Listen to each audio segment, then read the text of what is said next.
Hello and welcome to Everybody Pulls the Tarp. I'm your host, Andrew Moses. My guest today, Jessica Kleinschmidt from NBC Sports. Welcome to Everybody Pulls the Tarp, Jess. Thanks for having me. I'm excited to be here. Well, Jessica, we caught up a few weeks ago, and I'm excited to dig into your career, what you're doing now, some lessons for everybody listening and watching out there that you've learned along the way. Your story is incredible.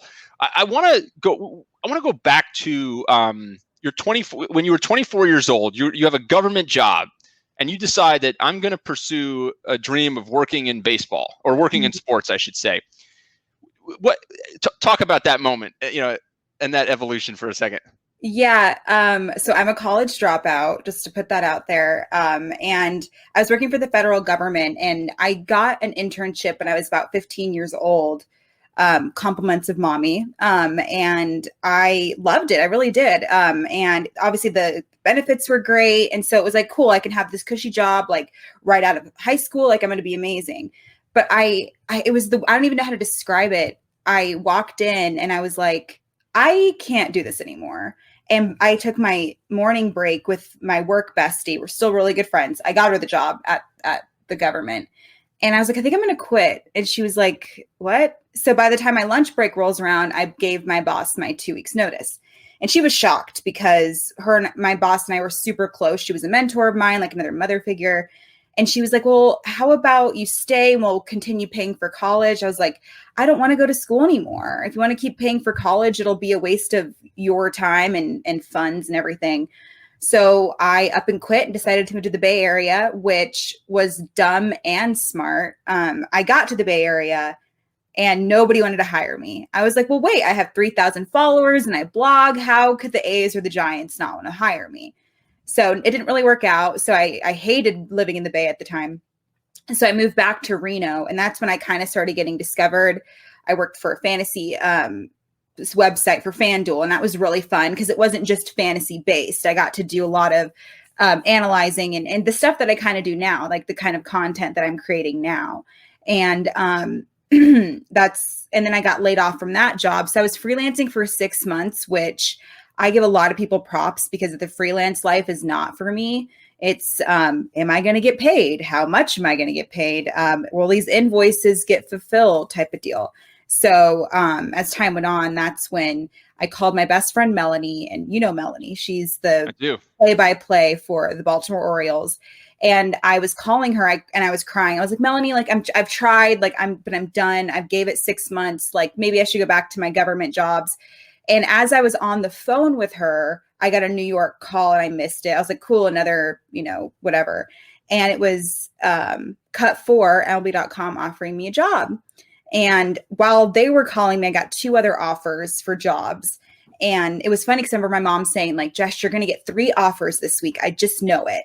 And I was like, okay, Mom, like, relax. I know you want me to move out, but like chill, So I got the job, and it was probably my most fun job just because I literally got to blog about baseball with my friends and remind people that baseball is fun. It's always been fun. Cut4, we're just there to remind you. And then I was with Cut4 for about 1.5 years, and now I am with NBC because they recruited me for my Cut4 work. So I've been at NBC. I just had my 2-year anniversary November 12th. So that's the short version. Weirdly enough, my mom was fabulously supportive with me quitting my government job, the job she gave me, not to mention she worked for the government for 45 years. And she was like, Jess, like, stay there. It's going to be good. But when I left, she was phenomenal about it. So I already have 8 years of government service before even starting my sports career. And I wanted to do this since I was 12. So I knew if I didn't do it at that exact moment and quit that day, I never would have. It's so interesting, Jessica, and there's so much I want to unpack there. We covered a lot of different parts of your life and a lot of different thought processes. Obviously now you're the host of the hugely successful Balk Talk, and you and the famed agent Rachel Luba host the Cork'd Up podcast.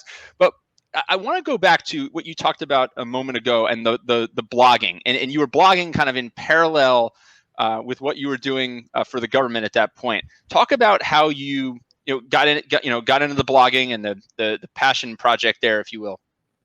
Yeah, I discovered Twitter, and it was really cool to like be at like the same, I guess, mindset, the same community as other A's fans. And I was like, wow, this group of people is really cool. But what if I can enhance on my 140 characters? And I was like, well, I love writing. I'm a journalist. I love journaling. Like, why not? You could literally blog about anything. And I didn't realize that. So I developed this little blog, and this editor, I guess, he was an editor for another website. I can't remember, the eDraft. And I thought it was just fantasy football. He's like, well, yes, but you could write whatever else you want. And this was in October. So I wrote like maybe 3 or 4 blogs on the A's. And it was just cool to see like my words on a blog, and I would show that to Twitter. And that's when this editor reached out. He's like, hey, like, I can't offer you anything, but like, it'll be a byline, which when you're first starting out is fine, but don't get taken advantage of that. Like, after a while, you need to get paid. But I was happy with that. So I started with fantasy football, and like, I remember, I think it was like to start the tight ends or the wide receivers or something. And that's when I discovered writing about Mike Evans, and I loved writing about him and how his fantasy impact would be and stuff like that. So that's kind of how that started. And I just kept getting discovered. I push out more and more content without getting paid, which is the number one advice I give to young people. Like, just keep pushing out content, and somebody eventually will notice you, and somebody eventually will pay you for your content. And if not, then walk away, or just do it for fun. It's fine. But I was like, I can't, like, I was writing 6 or 7 blogs a day, and I was exhausted on top of working for the government. I think I was also working a second job at like Victoria's Secret, just because I loved the hustle. I loved making money. And of course I wanted the discount, let's be honest. And so I did that. And so I was, blogging, going to school part-time, working 8-hour, 9-hour days for the federal government. And then I drive to my Victoria's Secret job. So I was having really, really long days, but I loved it. I was also doing really well in school, all things considered, during that. But it was just because I was like, there's so many things I wanted to do. And I was like, I'm young. I might as well do it while I'm insane and crazy and doing it. I didn't know that by the time now I'm 32, I'm still just as crazy and still doing all these crazy things nonstop. But I like it. It's the hustle. And if you lose that, like, somebody else will swoop in and kind of take over. So it's always kind of been that thing. So I like to look at it as what I'm doing now. Like, I can host the shows. I can be an analyst. I can report, because I cover the A's too. And I can also be, an actual reporter. I can cover the Warriors if I needed to, any of the other sports. So I wanted to kind of like be the 5-tool player of sports media. And I think that back in the day helped to do a billion things at once. So it was just about being very good with time management and getting enough sleep and enough rest and working out at the same time, and just knowing that we're all capable of it. It's just there's time. You just have to be very careful with how you manage it.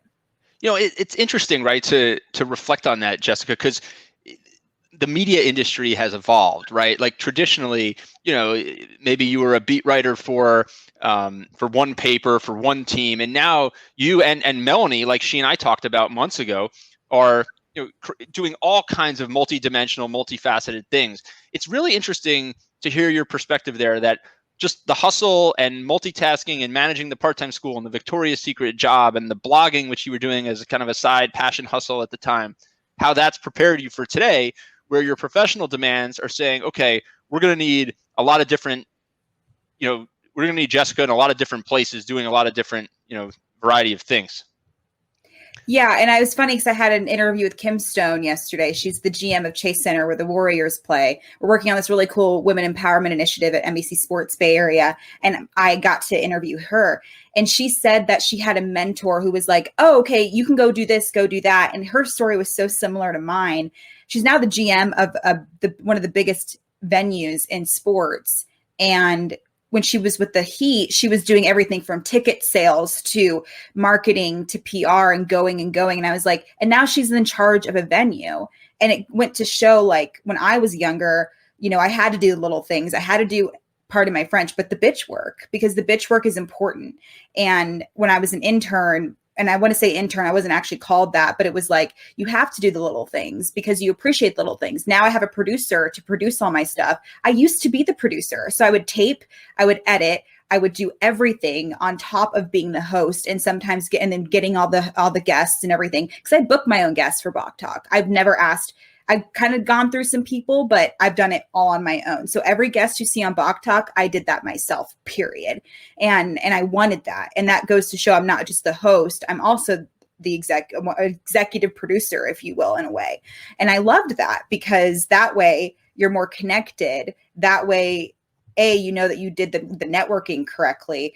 And if you have a special, I guess, chemistry with that person, the show is going to be good and everything like that. Like I had Chadwick Trump on last week. I had no idea he even knew who I was. He's basically one of Buster Posey's backup catchers for the Giants. Great dude. I get on, he's like, wow, I'm on the Jessica Kleinschmidt's podcast. And I was like, wait, you know who I am? He's like, yeah, dude, like I'm pumped that you cover the Giants. And I had no idea. And those moments, that's when I'm like, awesome. And that's when it's cool, because they say yes to that stuff. And just to know that I was once just some girl with maybe 200 followers on Twitter who was begging for attention, and not like bad attention, but like just notice me, get me on a website, and now people are begging to come on my podcast. And that's like such a dope feeling, Very cool. Very cool. You talked a lot about the small things, and this show is all about the small things, and the everybody pulls the tarp mindset is based upon a philosophy that I have, that great teams, great organizations are powered by individuals who contribute in unexpected ways. And it all goes back to my first internship. You talked about internships there in minor league baseball. I thought I was there to learn the business of sports. You and I have talked about this. And I quickly learned that the business of sports was pretty expansive in terms of how you were going to contribute. And, I think within weeks, I was parking cars, I was inflating moon bounces, I was driving players to the airport, driving their wives to the condo, dressing as the mascot, if I didn't mention that already, and of course, pulling the tarp. I probably pulled the tarp on and off the field, I don't know, 13, 14 occasions that summer. I think there was 2 days where we did it twice because the rain really wasn't working. Was that in the Midwest? It was in Trenton, the AA affiliate of the Yankees at the time. Yeah. So if it's anywhere in that area, the Midwest, I was visiting a girlfriend of mine, I told you this, and the Midwest is so like hot and cold when it comes to the weather. So she'd have to pull the tarp multiple times a day, because you never know. You never knew. And, it would always be, and the team would be on the road sometimes too. And you'd think you'd finally get some work done in the office. You'd catch up on stuff. And then there comes the cloud. You got to get out there and make sure the field is covered because the team's coming back in a day or two. But, we pulled the tarp on and off the field. It wasn't something I expected when I applied for an internship where I was going to, in my mind, learn the business of sports. But it taught me a life lesson, a career lesson that I never take for granted. And that's, there's no job that's beneath me. There's no grunt work that I'm not willing to do, to use that term, right? And when I've had the chance to hire people and build teams, around me, to work together with other folks, I find that those people, like what you just described, the work that you were willing to do, are the best people to be around, the most productive people, the most successful people so often. So it's so fascinating to hear you talk about the small things that have made a difference, and how some of that stuff, it's not only things that you have to do, it's actually things that you appreciate doing, and you feel like it actually makes you better at what you do. Yeah. And I'm also more appreciative of the other people that are helping me along the way. I have a lot of women that I work with who they do the things to make me look good. Like, because I have 2 shows on Balk Talk, and I have somebody that has to create the visuals for that. So I do 2 a week, and they're on top of just doing my stuff. They have to do the Warriors and the 49ers and the Kings and all this other stuff. And I make sure that I go above and beyond to tell them thank you times a million. I will email their managers because I understand how difficult it is.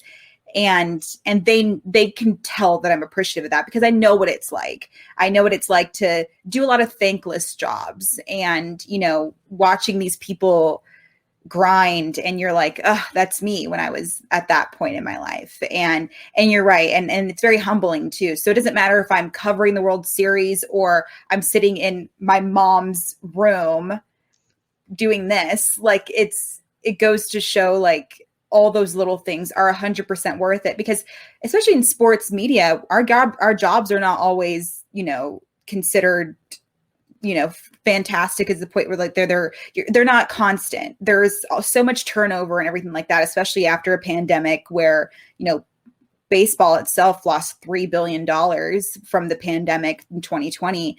And you have to remind yourself that if you maybe don't have this job forever, that's going to be humbling because you have to figure out, okay, cool. Like this, I knew this going into it. I knew it was going to happen. Obviously you're going to be pissed off if you lose a job. It's never easy.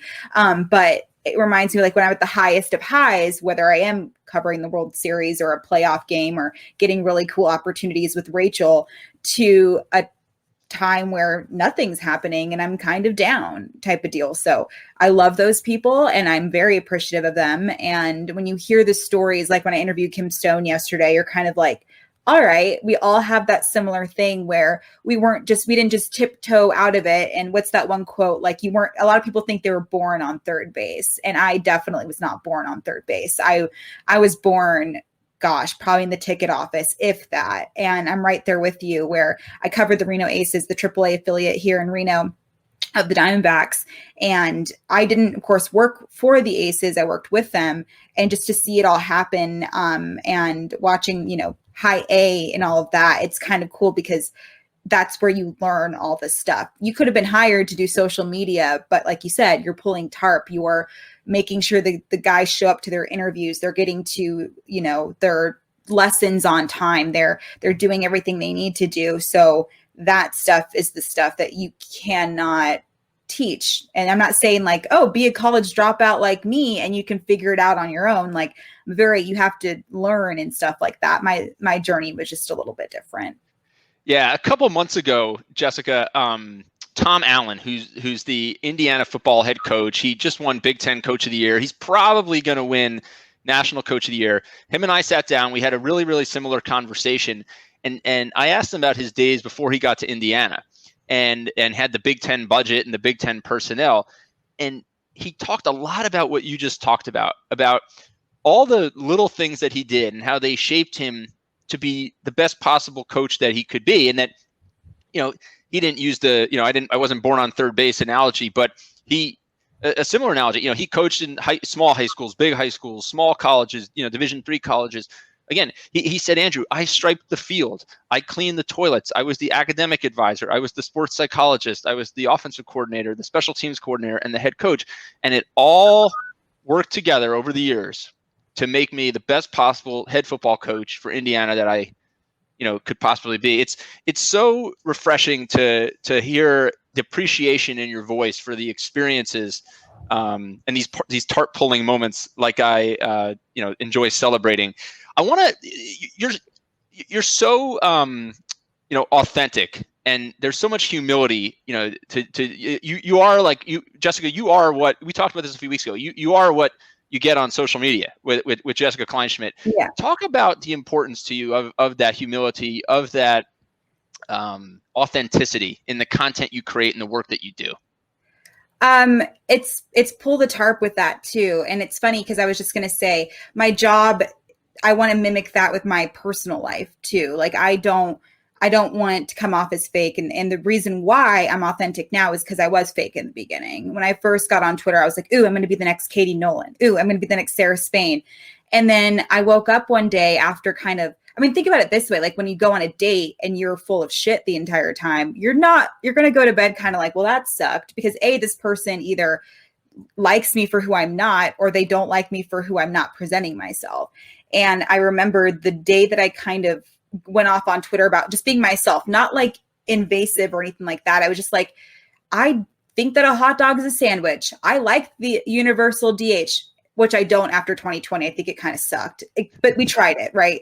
Just kind of stuff like that. Or even like my personal life. I was like, yeah, like this happened to me. Or when somebody's asking me for advice, I give it to them straight. And Melanie helped me with that too, because I sometimes am too blunt, too honest. You can blame that on being a Sagittarius if you want.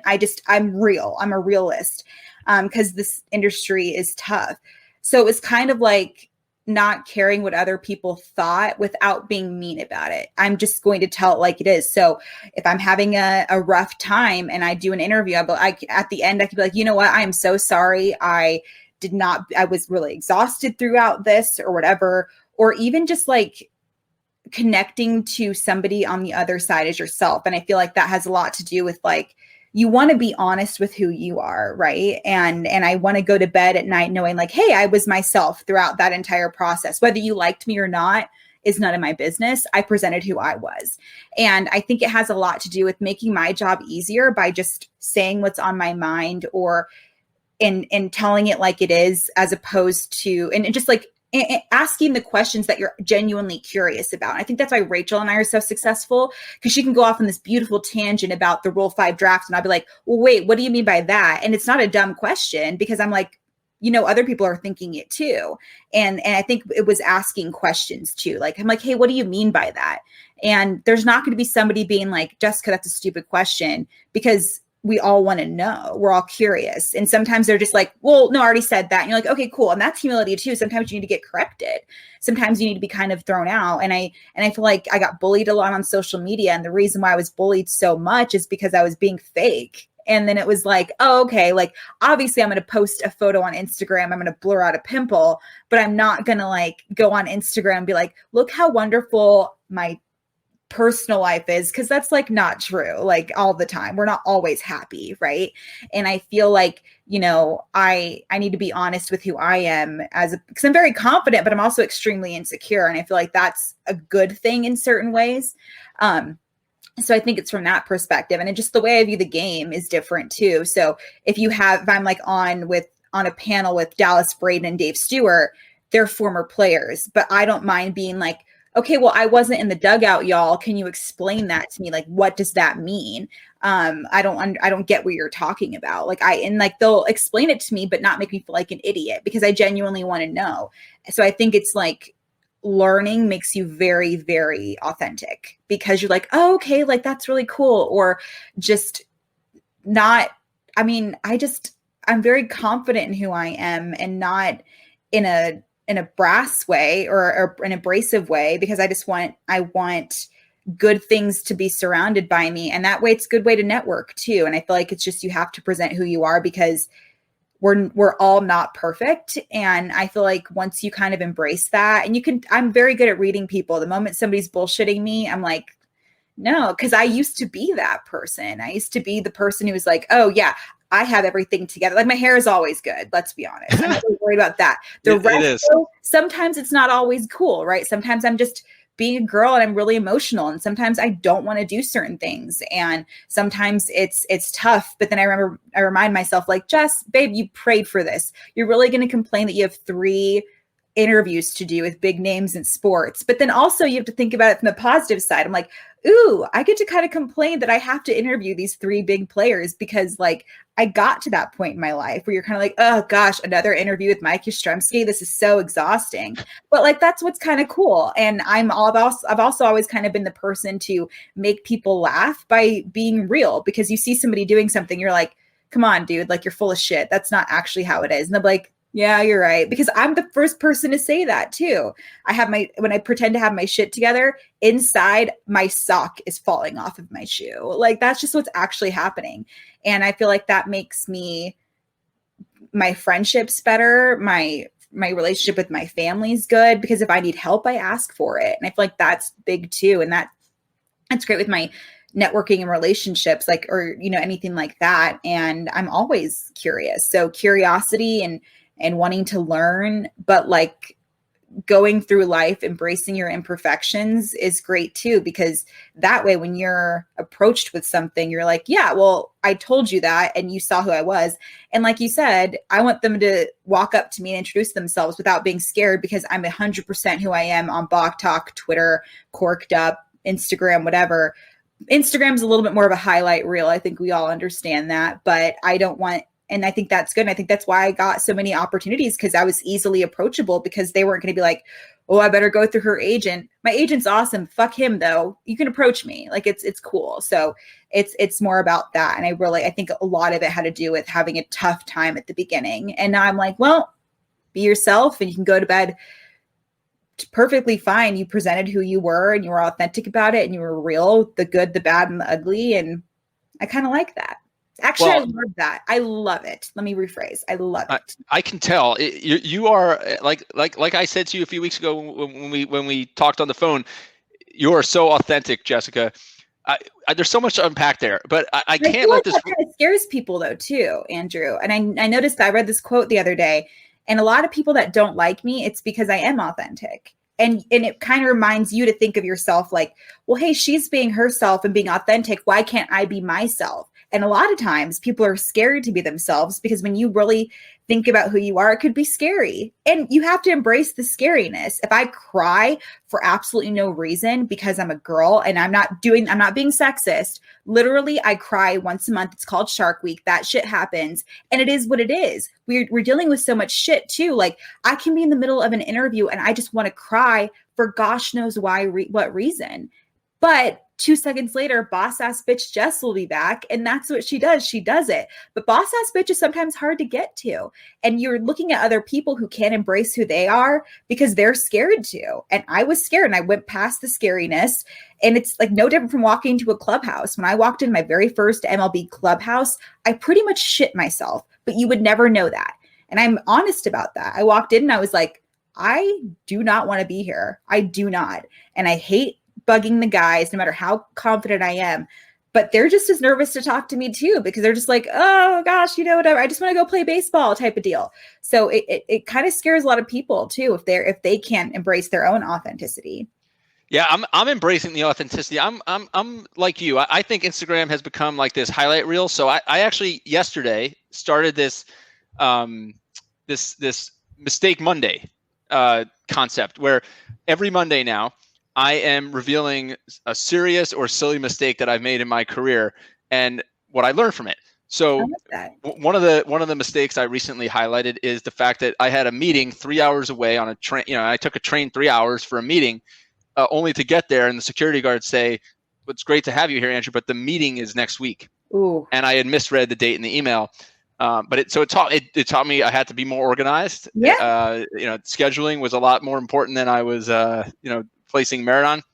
But I think mistakes are the best way to learn, right? And like, who doesn't make mistakes? And I talk to Olympians all the time, and they say, Andrew, the audience sees us on the ice if we're a figure skater, in a bobsled if we're a bobsledder, if we're a gymnast on the gym mat for 2 minutes. Yeah. They don't know that we fell 5,000 times or 10,000 times. And I think it's refreshing for people to hear that Jessica Kleinschmidt, who goes through life with such confidence, such humility, such authenticity, has those moments as well.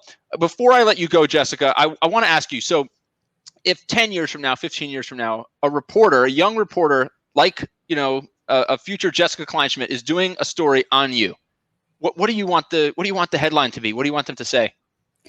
My favorite thing that I like to tell young women, especially, is they'll be like, hey, how do I get in the industry? I say, don't do it. And I want to see their reaction. And at first they'll either do one of two things. They'll be like, oh, okay. But the girls that I pay attention to are like, Jess, I want to do this. How do I do it? And the most important thing is everybody has their own journey, right? Mine's very unique. I'm not going to say, go drop out of college. I talk to colleges, which kind of feels like a juxtaposition. Like, it's fine. Juxtaposition. That's the word. I'm trying to act. See, I don't fucking know what I'm doing. It's fine. And I just learned that word a year ago. So there it is. And when I'm going through life doing it, I want them to know, like, not only is it tough, but hopefully in 10 to 15 years, they'll back off of women and everything like that. But I also want the men to be our allies too, because there's a lot of men that finally have opened up to me like, Jess, I really look up to you. And that's tough for men to do. So I say, don't do it. And if they ask me why, it's a mixture of things. Like, I'm addicted to my job, and that is both great and really bad. And I didn't find out until a year ago that this particular job, when you're covering baseball, especially, you have to kind of be, because it's forever. Like, you're 8 months of the year. That's just the regular season. And you have free agency, you have the off season, you have spring training, and you have 162 games. Like, that's insane. So I had some grace with myself. It's a cool. But right before I got on here, this is my first Christmas home in 2 years. And I know it's off season for baseball, but I'm also covering the other teams in the Bay Area too. I was in the studio last year, and on Christmas Eve and Christmas Day. Like that, like broke my mom's heart, but she knew it's what I've always wanted to do. And I'm not going to complain about that. I'm going to be like, oh, I miss my mom. I miss my nephew, whatever. But you knew that going into it. So your social life fucking sucks. Like I'm off at 1:00 in the morning, sometimes leaving the Oakland Coliseum. And that alone can be kind of scary to sounding. Don't worry. I'm always good. I'm always safe. Everything's cool. I get taken care of very well.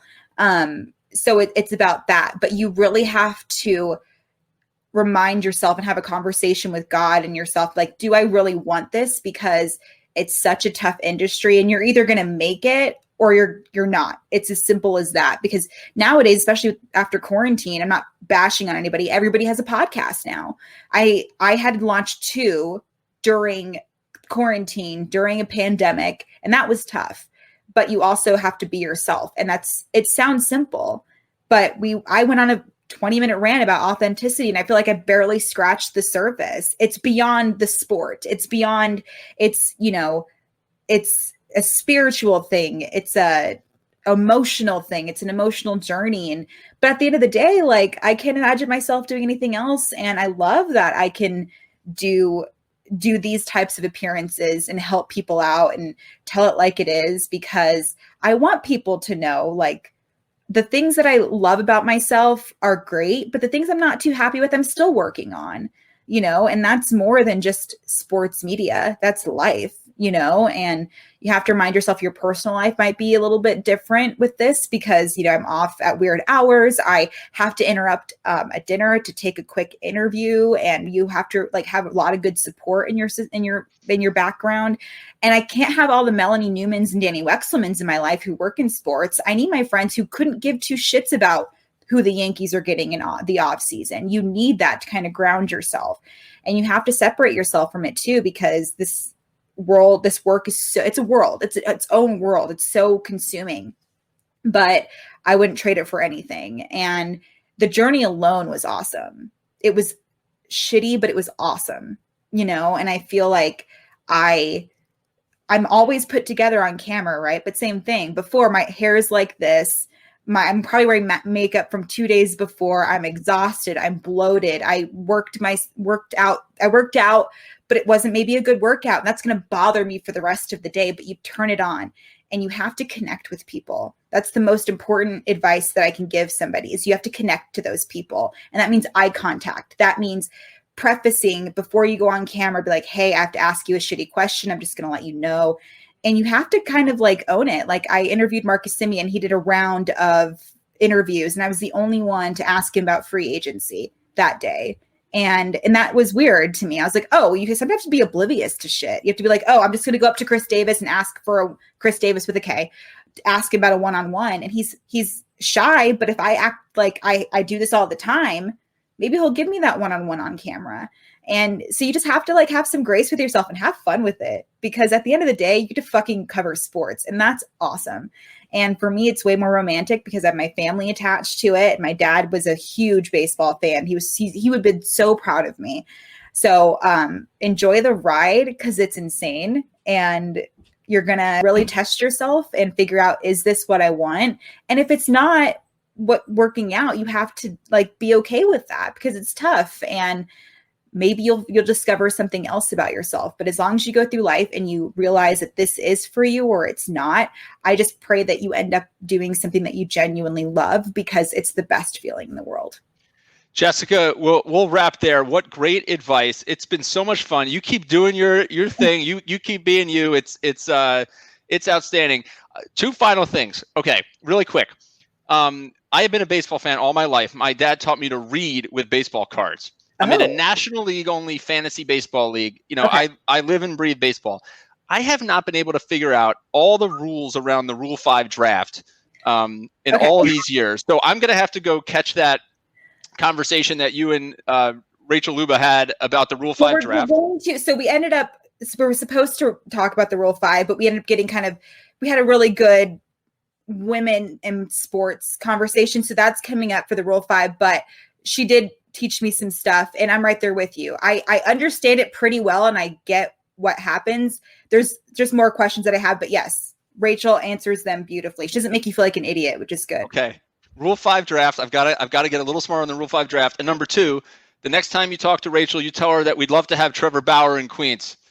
And the Mets are waiting. I will pass the message along. Perfect. Well, let's end there. Keep pulling the tarp, doing your thing, Jessica. It's been such a pleasure sitting here and talking to you. I know all the listeners and viewers have learned so much.